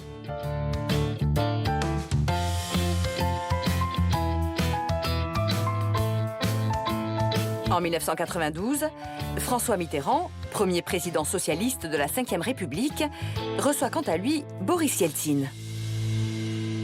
En 1717, lors de son voyage en Europe, Pierre le Grand avait rendu visite à Louis XV, alors âgé de 7 ans, ici même à Versailles. Aujourd'hui, la Chambre des chefs d'État n'existe plus. Mais il reste un témoignage peut-être plus intime encore de ces illustres visites. Nous sommes ici dans la salle de bain qui a été faite évidemment pour respecter le décor de Trianon, donc d'inspiration empire, mais en loupe d'or, avec des robinets en ivoire pour honorer les autres étrangers qui venaient à Versailles. Le premier donc à avoir vécu dans cette salle de bain, c'est le duc d'Édimbourg. C'est lui qui a inauguré les lieux en 1966 et puis ensuite le dernier c'est Yeltsin en 1992 sous François Mitterrand. Là aussi c'est une espèce de mélange de respect du lieu dans lequel on se trouve, puis de l'apparat qui convient pour des autres étrangers et en même temps avec une relative intimité puisque ici ils sont à l'écart de tout et même à l'écart du château de Versailles. Et on revient toujours à cette idée de la résidence de campagne où on peut séjourner d'une manière plus discrète et surtout moins formelle. Avec Boris Yeltsin, c'est un chapitre du Trianon qui se referme. Difficile à sécuriser, le palais le plus intime du pouvoir s'assoupit encore une fois. En attendant peut-être la suite de la grande histoire.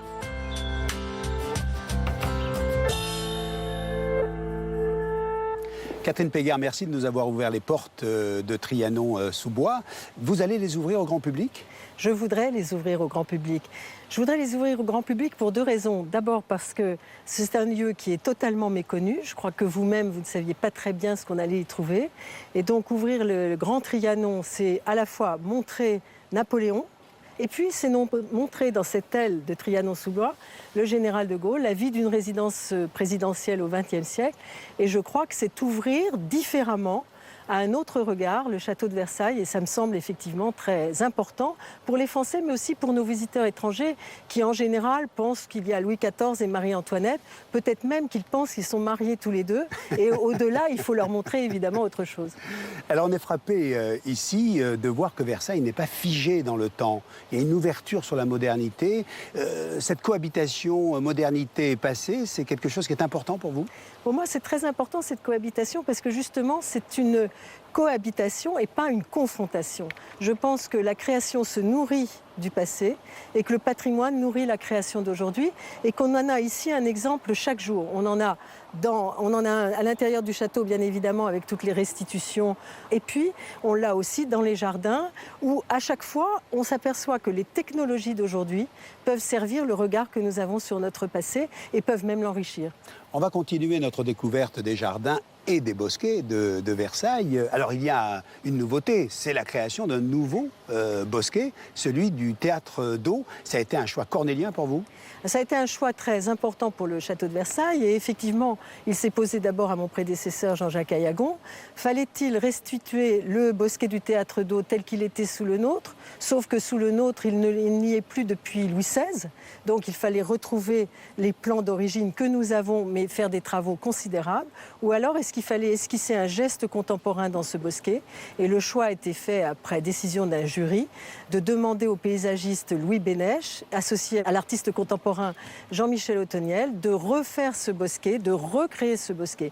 Alors évidemment, c'est leur bosquet, c'est le bosquet de Louis Bénèche et de Jean-Michel Othoniel. C'est une création. C'est une création, mais en même temps, c'est presque, comme ils le disent eux-mêmes, une recréation. Parce que Louis Bénèche s'est totalement inspiré des structures des jardins de Lenôtre, donc on sent toute l'influence de Lenôtre dans son travail. Et Jean-Michel Othoniel, pour cette fontaine, a exhumé des documents, des chorégraphies de Louis XIV. Et on pourra voir que cette fontaine faite de boules de verre reproduit les pas de danse du roi, qui était, comme on le sait, le meilleur danseur du royaume. En tous les cas, c'est ce qu'on disait à l'époque. Alors, on va découvrir ce bosquet et bien autre chose dans les pas d'Hélène Frandon.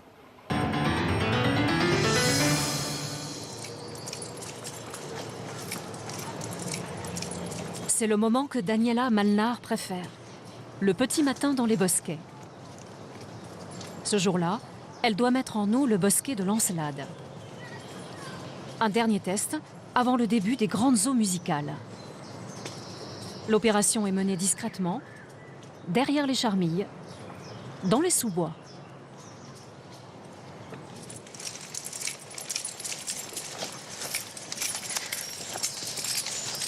Ici, c'est un lieu très caché auquel vous avez accès. Oui, en fait, c'est la partie bosquet où on peut prendre nos clés et où est-ce qu'on peut ensuite aller ouvrir nos fontaines. Et là? Et là, c'est le coffre à clés avec les fameuses clés lyres, hein, qui sont d'époque. Et c'est avec ça qu'on peut ouvrir la vanne de la fontaine. Donc, on va aller poser ça sur le carré de la vanne. Elles sont d'époque? Oui. Elles sont en quoi? Elles sont en fonte. Ah, donc elles sont lourdes? Assez. La clé lyre peut peser jusqu'à 15 kilos. Mais pour débloquer la vanne, Daniela n'a que quelques tours de clé à donner.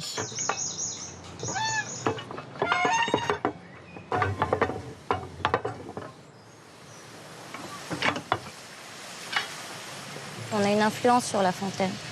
Et c'est ça qui est émouvant, c'est de pouvoir la faire vivre.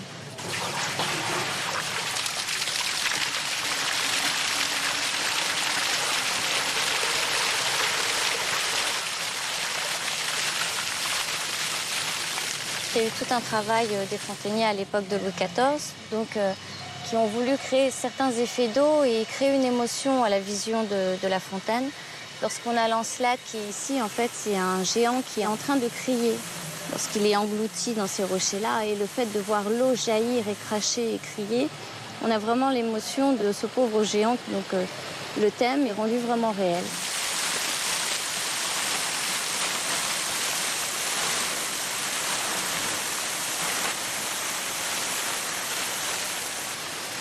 Au-dessus du géant, le jet d'eau atteint 15 mètres de hauteur. On sent la force de l'eau et l'importance que l'eau pouvait avoir à cette époque-là et encore aujourd'hui.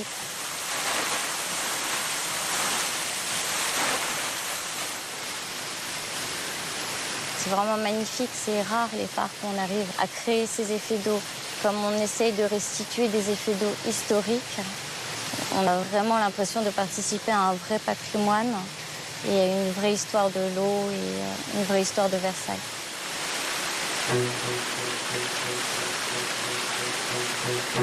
À chaque bosquet, ces effets d'eau prodigieux.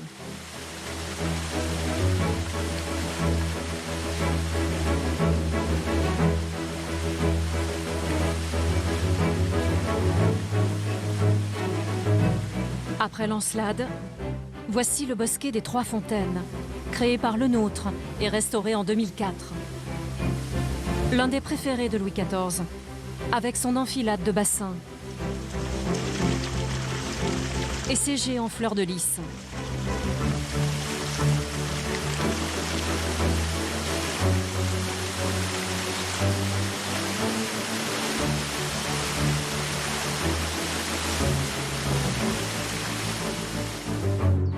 À quelques mètres de là, le bosquet des Bains d'Apollon, créé sous le règne de Louis XVI.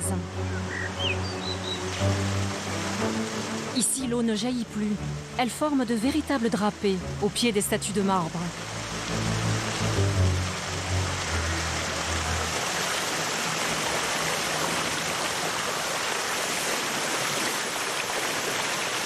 Sur ce même site, André Le Nôtre avait créé l'un de ses premiers grands bosquets. Le bosquet du Marais.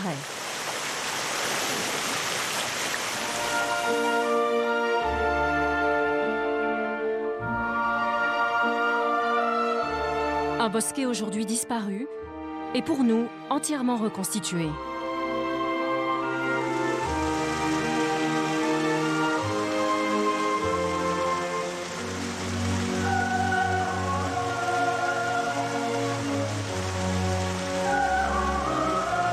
Au centre du bassin se dresse un arbre artificiel.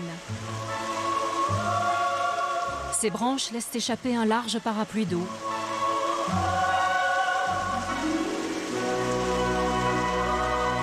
Tout autour du bassin, les roseaux et les cygnes font ensemble jaillir de l'eau.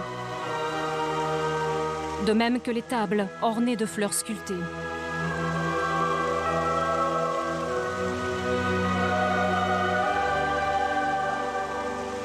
Sans oublier les grands buffets de marbre.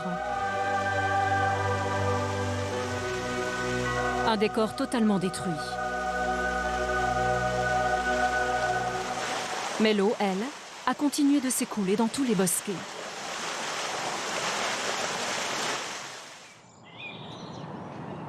Aujourd'hui, justement, c'est l'ouverture des grandes eaux musicales.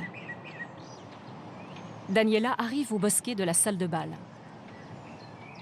Ce n'est pas elle qui va le mettre en eau, c'est Olivier, fontainier lui aussi. Bonjour Olivier, ça y est, on est prêt à ouvrir. Et parfois, l'ouverture de la vanne se fait désirer.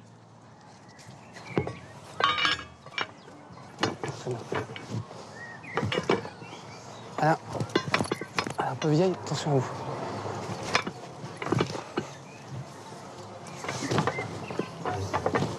Voilà, c'est bon. C'est un petit peu délicat quand même. Un petit peu dur des fois. Elles sont pas récentes et effectivement, des fois elles sont un peu dures. J'entends déjà que ça fonctionne à l'oreille. Je me dis déjà c'est que l'eau arrive.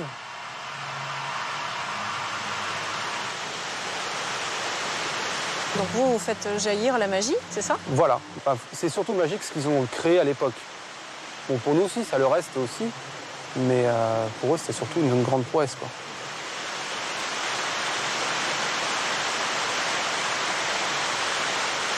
Ici, l'eau ruisselle en cascade sur les rocailles. Les pierres y sont fixées avec du fil de cuivre, sans aucun mortier. De sorte que les murs ressemblent à des écailles de poisson, luisantes sous la surface de l'eau.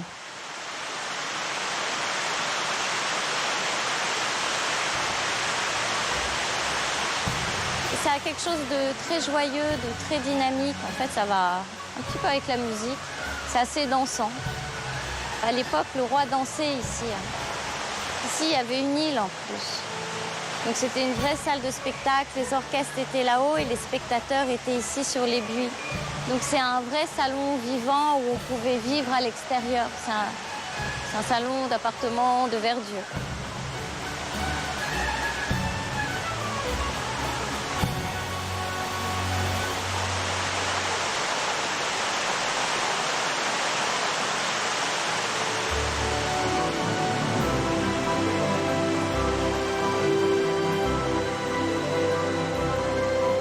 Il subsiste 16 bosquets à Versailles.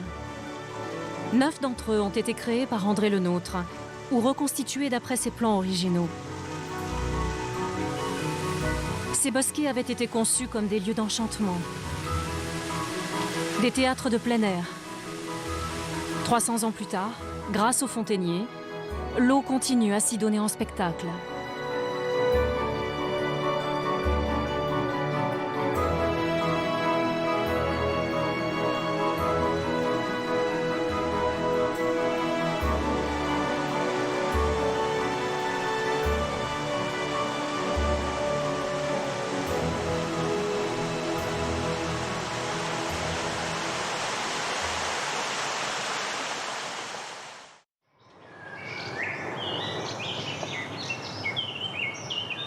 Au nord du château, un seul bosquet reste silencieux.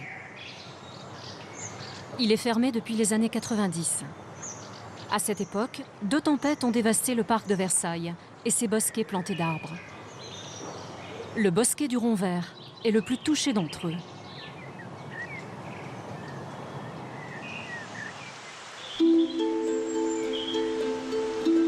Il y a 300 ans, il s'appelait le Théâtre d'eau.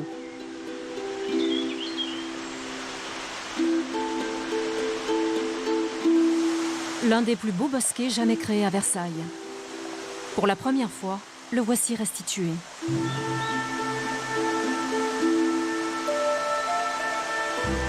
C'est une superbe salle de spectacle. Encore une création d'André Le Nôtre. Côté public, des gradins en gazon. Et côté scène, des effets d'eau à profusion.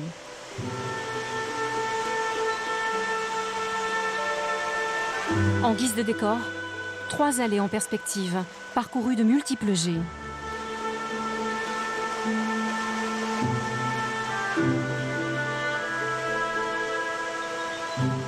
Détruit sous Louis XVI, le bosquet a perdu toute sa magnificence.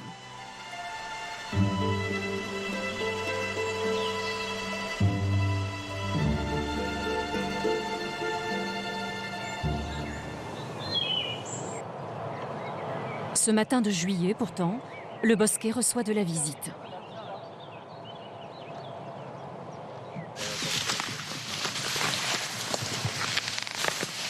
Sur le sol, on dévoile pour la première fois des perles de verre dorées à la feuille. Des perles qui sont glissées sur de grandes tiges de métal, comme un collier géant.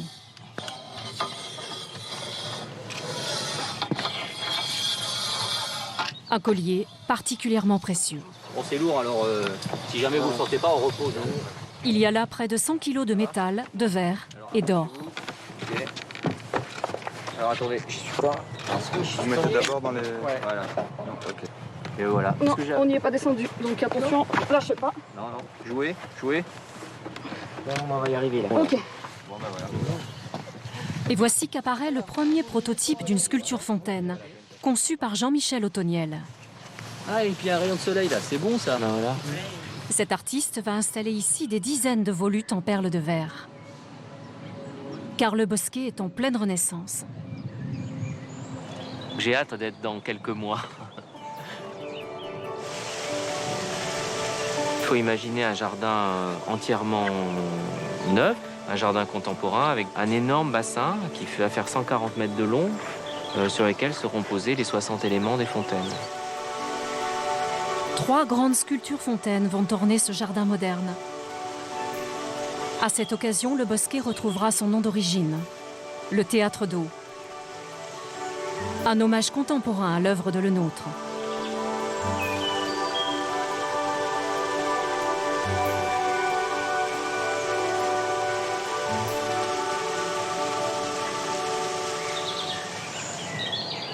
Ce qui est important, c'est de voir le rapport au paysage, de voir que le paysage se reflète à l'envers, dedans, que le ciel est en bas et les arbres sont en haut. Donc pour moi, c'est très important qu'on voit justement le soleil, la nature, le dialogue avec ce lieu. Ces perles de verre sont nées en Suisse, près de Bâle.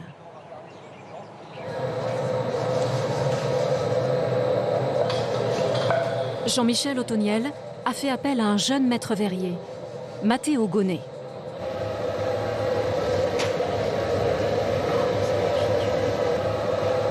Dans son atelier, Matteo doit réaliser 2000 perles pour le bosquet de Versailles. Elles sont en verre de Murano.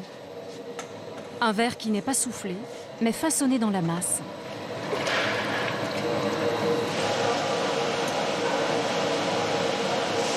Chaque jour, Matteo doit se surpasser.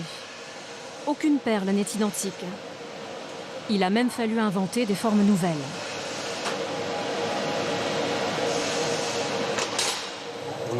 On a mis au point une perle qu'on a appelée coudée pour le projet de Versailles, qui permet de couvrir les zones des structures qui sont particulièrement courbées.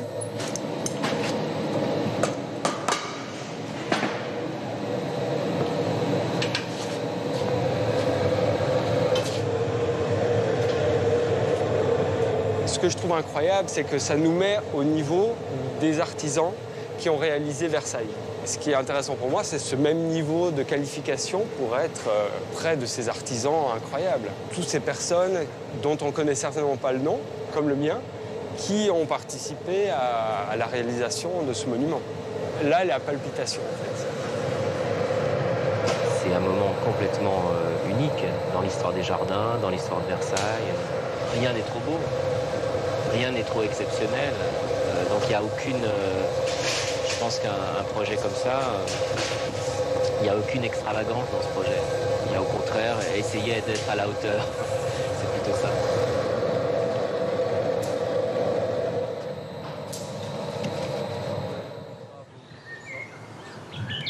C'est le paysagiste Louis Bénèche qui a conçu le futur jardin du Théâtre d'Eau. Un jardin où l'on trouve encore des vestiges de l'ancien bosquet. La seule véritable trace visuellement présente de l'histoire est ce bassin qui a été le bassin des Enfants Dorés, un ovale dessiné par Mansart. C'est un bosquet où Louis XIV aurait demandé aux uns et aux autres de lui mettre de l'enfance. Et on va essayer de s'y atteler avec plaisir et replanter ce grand champ d'un hectare 5. Ce côté, cette longueur-là, c'est 120 mètres de côté. C'est-à-dire que c'est énorme pour moi. C'est microscopique par rapport à Versailles. Là, vous apercevez la chapelle. Il faut toujours se rappeler qu'on est à Versailles. Le toit de la chapelle et la façade du château restent visibles depuis l'intérieur du bosquet, ainsi que le souhaitait le nôtre. Le principe, c'est qu'un bosquet, c'est un lieu de découverte, c'est un lieu d'intimité par rapport à la magnificence et la majesté de ce jardin admirable. Et ça va être très simple, ça va être une clairière ronde, entourée d'arbres très sombres, persistants. C'est-à-dire que c'est un jardin qui ne se déshabillera même pas l'hiver, puisque ce sont des chênes verts dont la noirceur de la feuille sera d'un contraste évident avec l'or, et les perles d'or de Jean-Michel capteront le soleil, qui est aussi une des emblématiques évidemment de ce lieu.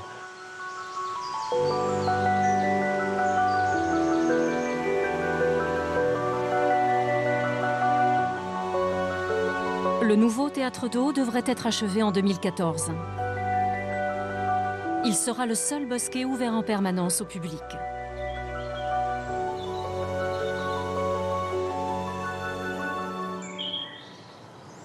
Pour l'heure, les 2 premiers prototypes de sculpture fontaine dessinent de drôles d'arabesques. Normal, l'artiste s'est inspiré des pas de danse de Louis XIV.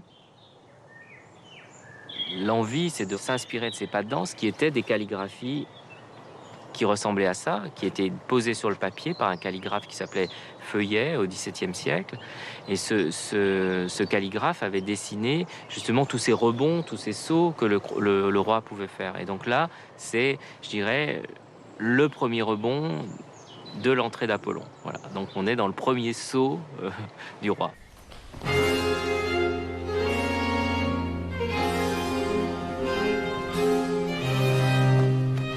Louis XIV était un danseur passionné. Ces pas de danse, ces entrechats, ces jetés ont été repris par le théâtre royal et après l'Opéra de Paris. Donc aujourd'hui, ce que danse un petit rat à l'opéra, c'est ce que dansait Louis XIV à l'époque. Donc nous, on s'inscrit dans ce rapport à l'histoire. On remet l'histoire à jour, on révèle cette histoire qu'on a oubliée.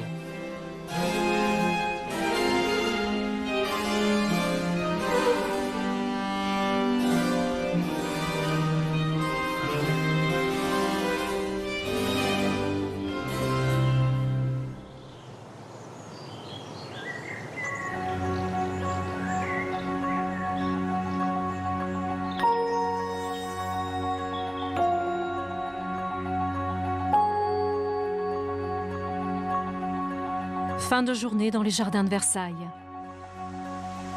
Et retour au bosquet de la salle de bal.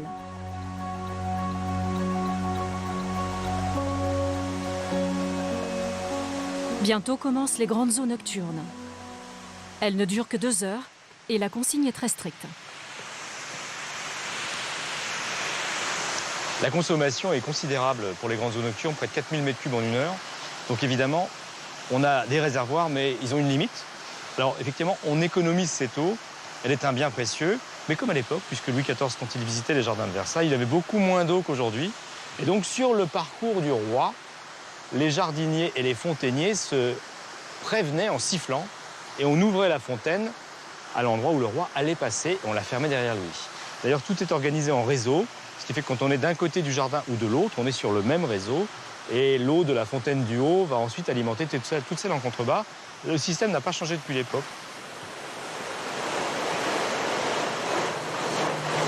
Allumage des premiers feux. Des dizaines de petites bougies.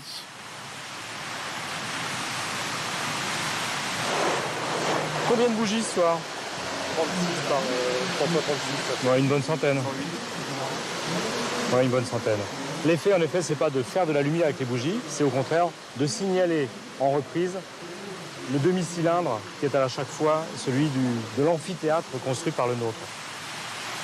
Les bougies viennent baliser un petit peu ces buis qui sont là aussi l'idée même du jardin à la française, puisqu'on peut tailler de manière rase et donner l'impression d'un parterre alors qu'on est dans une profondeur et pas du tout dans une surface.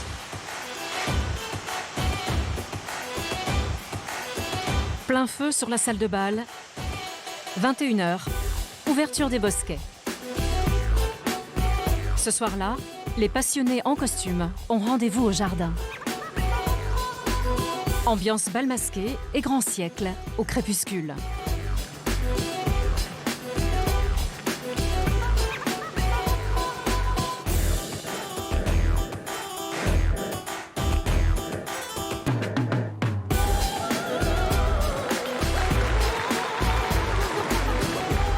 Le temps d'une soirée, les bosquets redeviennent un décor de parade et de mise en scène.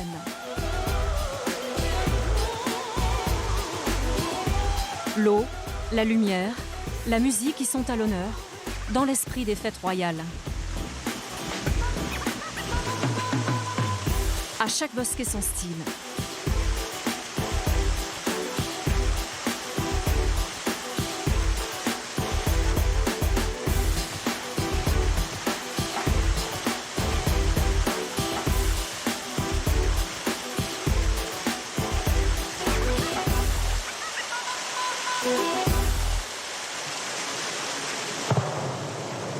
« 23h enfin, le ciel s'embrase. C'est le grand final traditionnel des fêtes de Versailles.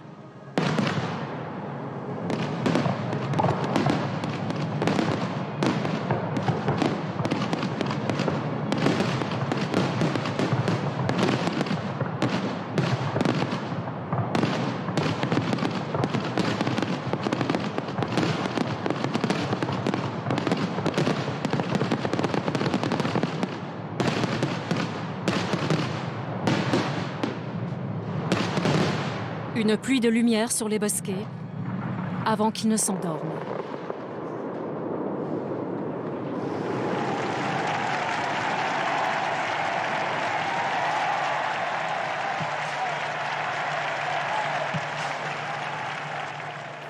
Nous laissons derrière nous les jardins et les bosquets de Versailles pour retrouver cette magnifique cour de marbre voulue par le roi Louis XIV. Il est l'heure de nous séparer, le temps passe très très vite à Versailles, mais à ce sujet, une dernière anecdote. Regardez au-dessus du balcon de la chambre du roi ce cadran. Eh bien, ce cadran, aujourd'hui, il a 2 aiguilles. À l'époque, il n'en avait qu'une, car, selon certains, eh bien, sa fonction était uniquement d'indiquer l'heure de la mort du roi. Et c'est Louis-Philippe, un peu plus tard, qui a fait installer ce mécanisme. Voilà, avec Patrick Charles, Isabelle Richard, Jean-Luc Orabona et toute l'équipe du magazine, je vous souhaite de passer une très très bonne fin de soirée.